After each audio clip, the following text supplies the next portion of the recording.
gens sont emportés par les émotions d'une part, et je pense même qu'il y a quelque part de la manipulation des adultes. La MONUSCO est venue en partenaire en République démocratique du Congo pour nous aider à éradiquer les violences, à stabiliser le pays et surtout à protéger les populations. Je peux comprendre cette expression de colère, de ras-le-bol vis-à-vis des violences qui se font, mais ce n'est pas la MONUSCO qui en est responsable. Cette violence, elle est aveugle, elle est lâche et elle est sournoise. On ne la voit pas toujours venir. Ce n'est pas la MONUSCO qui la suscite. Et donc vous devez comprendre que la MONUSCO est là pour nous accompagner dans les efforts que nous fournissons. Et je vous promets, chers enfants, en tant que père d'abord, mais ensuite en tant que chef de l'État, que j'apporterai les solutions à vos problèmes. Veuillez regagner vos foyers et ne vous laissez surtout pas manipuler par des adultes qui, eux, ont un but qu'ils recherchent, un but politique à tout cela. Voilà ce que je peux dire à ce sujet. Je vous remercie. Monsieur le Président du Conseil européen, il y avait un volet qui vous était concerné. Merci beaucoup. Monsieur le Président, je souhaiterais commencer par vous remercier de votre hospitalité, de la qualité, de l'intensité des échanges que nous avons eus. C'est l'occasion pour moi, au travers de cette visite aujourd'hui à Kinshasa, de dire le soutien que nous voulons apporter aux institutions, à votre engagement pour relever les défis auxquels collectivement vous êtes confrontés. Nous avons eu l'occasion, en effet, d'adresser cette importante question de la sécurité, notamment la sécurité à l'Est. Ce n'est pas la première fois que nous échangeons sur le sujet, et je veux dire l'engagement de l'Union européenne et des États membres européens en parfaite coopération, en parfait dialogue avec les autorités de la RDC pour voir de quelle manière on peut apporter de différentes manières une capacité de faire avancer la sécurité, la stabilité, faire reculer les violences sous toutes les formes. Nous sommes exactement dans la même démarche, celle qui a été exprimée par le Président. Ça suppose aussi de coopérer avec les institutions internationales, notamment les Nations Unies et notamment la MONUSCO. Et certainement, les États européens sont prêts aussi à soutenir toutes les démarches qui visent à faire en sorte qu'il y ait des résultats qui puissent être engrangés pour faire reculer la violence et faire en sorte qu'il y ait davantage de sécurité et davantage de stabilité. Deuxième question. Bonjour, c'est Billy Ivan Lutumba de Radio Okapi. Monsieur le Président du Conseil européen, vous avez dit que vous avez discuté par rapport aux défis. Le plus grand défi en RDC, c'est l'enseignement. Ma question va aussi s'adresser à Monsieur le Président de la République. Dans les discussions que vous avez eues avec le chef de l'État, il se pose le problème de la gratuité de l'enseignement, de l'effectivité de la gratuité de l'enseignement, qui a des soucis pour se mettre en pratique ici en RDC. Dans ces échanges-là, est-ce que vous avez un appui substantiel à apporter au gouvernement de la République du Congo? Et Monsieur le Président, est-ce que après l'investiture du gouvernement, vous avez eu quand même beaucoup de défis par rapport à ce qui concerne la gratuité de l'enseignement, et les enseignants se plaignent par rapport à cette gratuité. Avec l'avènement du gouvernement Sama Lukonde, quel est le souffle nouveau que vous allez apporter pour que cette gratuité soit effective?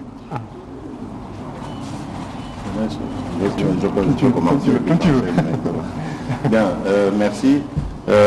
Comme vous le savez, la gratuité de l'enseignement est un des piliers de mon programme de ce quinquennat, et j'y tiens particulièrement.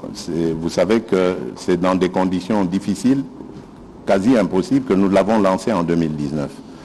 Malheureusement, nous avons connu un ralentissement de la mobilisation de nos recettes avec cette pandémie, mais ça ne nous a pas découragés pour autant, et surtout, nous avons été encouragés par les appuis budgétaires qui nous ont été octroyés par les institutions financières, FMI, Banque mondiale, et cela nous a davantage encouragés. L'avènement de ce gouvernement va nous permettre de mieux nous focaliser sur le secteur en question, la gratuité de l'enseignement, en mobilisant davantage de moyens. Et on a vu avec les procès que vous connaissez que des moyens ont été détournés, des moyens congolais, des moyens mobilisés par l'État congolais. Donc ça veut dire que nous ferons davantage attention à cela. Et avec ça, nous allons déjà arriver à remédier à certains besoins. Et nous comptons toujours sur ces appuis budgétaires qui vont nous permettre donc de boucler le budget. Bien entendu, il restera encore beaucoup de choses à fournir. La qualité de l'enseignement lui-même a pris beaucoup de retard, a perdu en valeur. Nous allons donc accentuer les efforts pour améliorer la qualité de l'enseignement. Nous allons aussi faire des efforts pour multiplier les infrastructures scolaires parce que malheureusement, cette mesure qui était tant souhaitée par le peuple congolais a eu aussi des conséquences, c'est d'avoir des nombres incalculables d'enfants dans les classes. Donc nous allons aussi aller dans ce sens.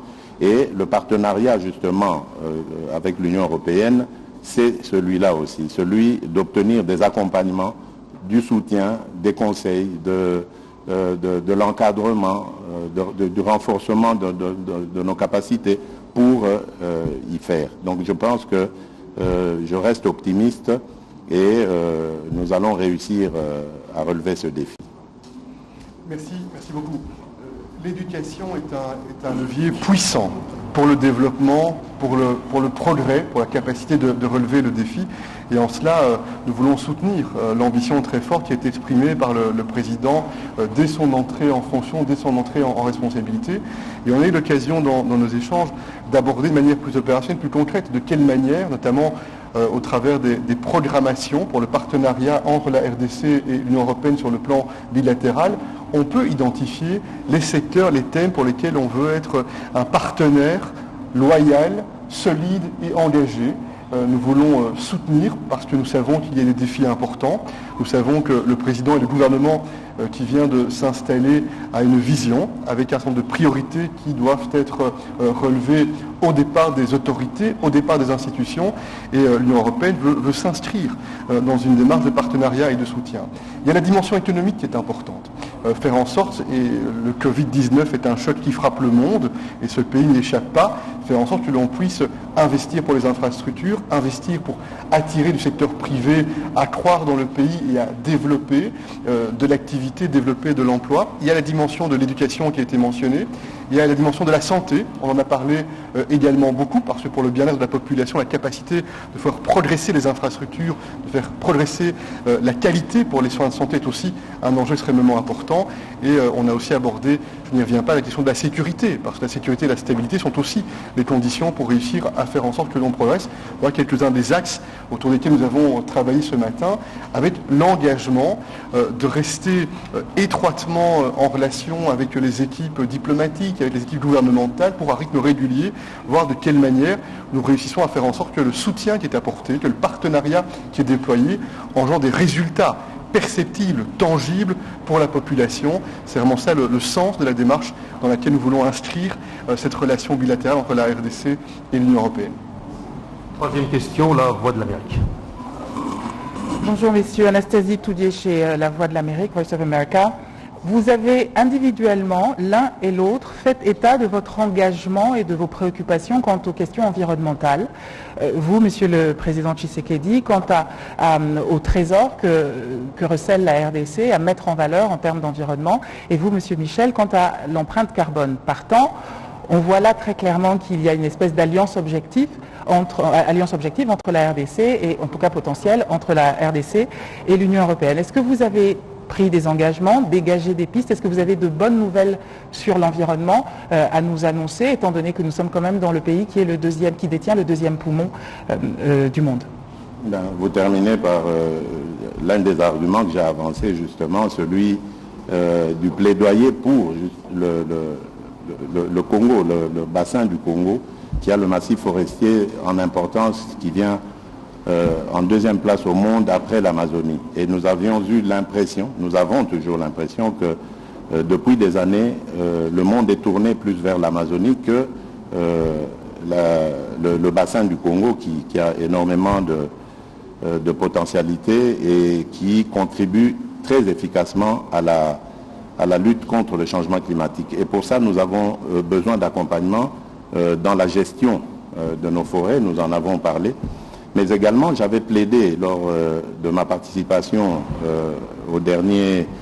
à la conférence, au sommet sur le changement climatique qui avait été organisé par le président Joe Biden des États-Unis pour l'augmentation de la taxe carbone, parce que nous estimons que cela va avoir des conséquences positives sur ce que nous fournissons comme effort dans ce domaine.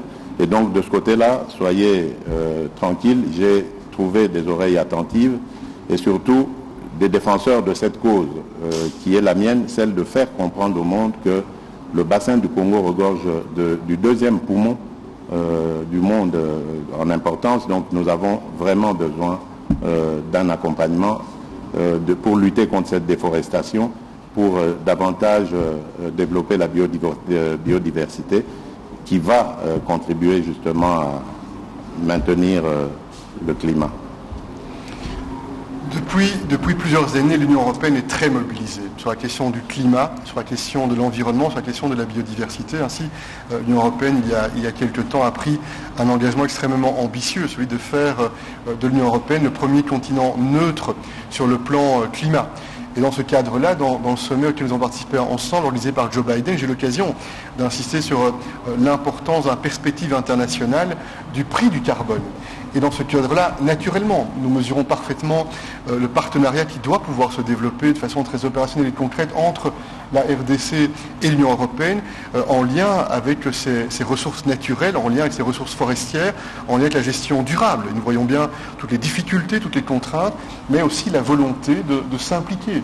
Je disais au président que pendant longtemps, les symboles en termes d'image de cette bataille pour le climat étaient liés à l'Arctique, étaient liés à la banquise. Et c'est effectivement un symbole et une image importante qui nous frappe et qui doit nous mobiliser. On doit considérer que les forêts, et y compris ce bassin du Congo, est aussi un des éléments pour lesquels on doit être mobilisé pour faire avancer cette cause vitale pour l'humanité, faire reculer cette menace climatique, garantir la biodiversité et le faire dans le dialogue, dans le respect de chacun, et dans ce cadre-là aussi, c'est un des points qui a été identifié afin qu'il y ait ce carnet de route, cette feuille de route commune qui va nous permettre maintenant, au départ des impulsions qui sont données aujourd'hui, de tenter d'engranger des résultats, de faire des pas en avant dans la bonne direction. Quatrième et dernière question, Radio 4. Bonjour, Christian Lusakweno, Top Congo FM. Alors, première double question. La MONUSCO, c'est la mission de l'ONU pour la stabilisation du Congo. Elle a changé de mandat quand la situation s'est améliorée. On a donc mis de côté les missions avec un mandat plus fort, comme ce fut le cas avec l'appui de l'Union européenne de Artemis. Est-ce qu'avec la situation actuelle en Ituri, mais aussi à l'Est, on peut penser à une deuxième mission avec un mandat plus sur les groupes armés? Toujours pour rester à l'est de la République démocratique du Congo, le ministère de l'intégration régionale avait pour mission, avec les pays voisins, de faire en sorte que la coopération, le business laisse le pas au commerce illicite du diamant, des minerais, qui semble être la cause principale de la recrudescence de cette violence. Le prix Nobel de la paix, le docteur Mukwege, avec la députée européenne Maria Arena, a lancé une initiative pour la certification de ces minerais. Est-ce que l'Union européenne ne voit pas là la possibilité de contrôler ce flux de capitaux, de minerais? Est-ce que, en ne s'exprimant pas clairement sur ce sujet, elle ne laisse pas libre voie aux seigneurs de guerre? Merci. Merci beaucoup pour cette question, parce qu'elle va me permettre de donner un message que j'espère très fort sur le sujet. L'Union européenne, les États membres, on est très mobilisés pour engager davantage de responsabilité et davantage de traçabilité. Parce que l'on voit bien les chaînes commerciales, les chaînes d'exploitation, avec un certain nombre de conséquences qui sont désastreuses en termes de sécurité, en termes de tragédie, en termes de négation. des droits humains fondamentaux. Et c'est là pour laquelle je voudrais attirer l'attention sur une décision qui a été prise et qui est entrée en vigueur en début de cette année, en janvier. C'est un règlement qui vise à garantir pour les opérateurs européens la traçabilité et la responsabilité. Et on a évoqué ce thème, notamment avec le président, le Premier ministre, parce que je pense que cette décision qui est prise sur le plan européen va soutenir les efforts qui sont menés par les autorités pour qu'il y ait davantage de transparence, davantage de traçabilité, ramener de la sécurité et de la stabilité par ce biais-là. La question maintenant sécuritaire, la MONUSCO ou d'autres missions de dimension plutôt européenne, quelques éléments par rapport à cela. D'abord, dans le cadre des Nations Unies, y compris au Conseil de sécurité des Nations Unies, où plusieurs États européens sont membres de ce Conseil de sécurité, il est certain qu'il y a régulièrement des évaluations, des discussions sur les différents mandats en lien avec les missions des Nations Unies. C'est le cas très certainement aussi pour la MONUSCO et l'Union européenne, les États membres. On est prêt à être engagés avec nos partenaires internationaux et bien entendu avec les autorités de la RDC sur ce sujet-là. Sur le plan européen, sans parler nécessairement de la comparaison avec Artemis, il y a une capacité et une volonté aussi dans le dialogue qui a été entrepris depuis quelques temps maintenant avec le président, de regarder comment on peut mobiliser du support, par exemple en termes du renforcement des capacités, en termes de soutien pour faire les réformes de sécurité nécessaires, en termes de formation également, pour avoir cette capacité de jouer un rôle positif, stabilisateur, mais chaque fois en lien avec les priorités de la RDC, avec les priorités qui doivent être exprimées par le président, par les autorités. C'est dans ce cadre-là que nous voulons chaque fois vérifier comment on peut mobiliser nos expertises européennes, nos forces européennes, nos atouts européens au service de cet objectif commun qui est la sécurité et la stabilité. Et puis, on salue aussi les efforts qui ont été faits sur le plan des relations avec les voisins pour prendre en considération cette dimension régionale et ce dialogue qui est engagé pour traiter aussi dans une perspective régionale un certain nombre de situations qui, nous le mesurons bien, suppose que chaque fois que l'on améliore les coopérations en matière économique, en matière politique, on contribue aussi sur le long terme à amener plus de stabilité. Voilà, Monsieur le Président du Conseil européen, Excellence Monsieur le Président de la République, vous comprenez bien que les questions sont nombreuses, mais nous allons nous arrêter là compte tenu du programme chargé. Laissez-moi vous dire simplement grand merci. Merci.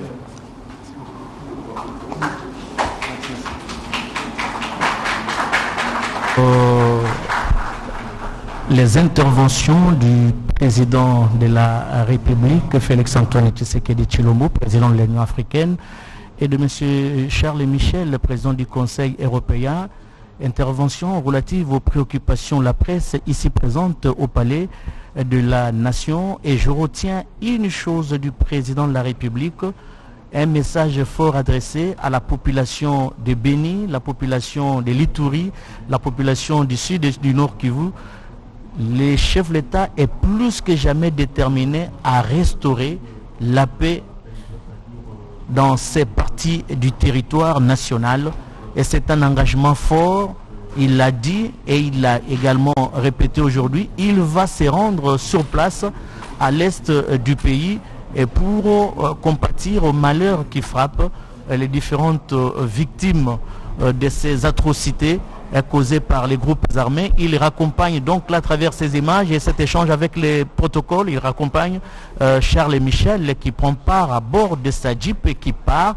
Les deux personnalités vont certainement se retrouver dans quelques minutes ou dans quelques heures pour la remise officielle. Sinon, si le président n'y sera pas, il va certainement mandater soit le Premier ministre, soit un membre du gouvernement. Mais je crois que les dispositions ont été prises pour que le président de la République soit personnellement présent à cette importante cérémonie qui aura lieu, nous le rappelons, au port fluvial de l'Onatra. Il y a 2 bateaux baliseurs qui seront donnés à la régie des voies fluviales pour le balisage du fleuve Congo et ses affluents. Voilà Charles Michel qui quitte donc là le palais de la Nation qui va se rendre certainement dans son hôtel ou à la délégation de la commission de l'Union européenne ici à Kinshasa, mais je vous rappelle que tout à l'heure, les deux personnalités vont se retrouver pour la cérémonie de tout à l'heure et la RTNC a pris toutes les dispositions possibles pour la retransmission de cette cérémonie. Je disais tout à l'heure, en rapport avec l'insécurité dans la partie est du pays, le président de la République, Félix Antoine Tshisekedi Tshilombo, est plus que jamais déterminé à mettre fin à cette aventure qui a trop duré, et les nouvelles en notre possession font état l'arrivée sur place des soldats congolais, des militaires qui sont allés renforcer les unités qui sont déjà sur place, et c'était une lueur d'espoir de la part de la population de Beni et la population de Goma, la population de Bunia. Et dans quelques jours, quelques semaines certainement, le garant de la nation s'y rendra pour mettre fin à cette aventure. Et le président de la République qui va prendre part à bord de sa Jeep, je crois que immédiatement après, les deux personnalités vont se rendre au niveau du port fluvial de l'Onatra. Le président prend part à bord de sa Jeep. La direction, nous allons voir, mais la destination, nous ne serons pas en mesure de vous donner la destination, mais ce qui est vrai est qu'il y a une autre cérémonie qui est prévue au niveau du port fluvial de l'Onatra pour la remise des baliseurs pour la circulation au niveau du fleuve Congo et ses affluents. Très chers téléspectateurs, grand a été pour nous le plaisir, grand a été pour nous, merci Monsieur Miché, merci pour cette sympathie, grand a été pour nous le plaisir de vous retransmettre en direct cette tête-à-tête entre le chef de l'État congolais, Félix Antoine Tshisekedi Tshilombo, président de l'Union africaine, et Charles Michel, président du Conseil européen. Regardez, je suis entouré par mes confrères de tous les jours. Il y a Astrid au Congo pour le Swahili et Mathieu Modibangu pour le Lingala. Ils fignolent bien sur Lingala, je l'aime bien. C'est toute l'équipe de la RTNC qui était mobilisée, l'équipe technique ici. Avec la réalisation de John Bidoya, toute l'équipe technique, je ne saurais citer le nom de tout le monde.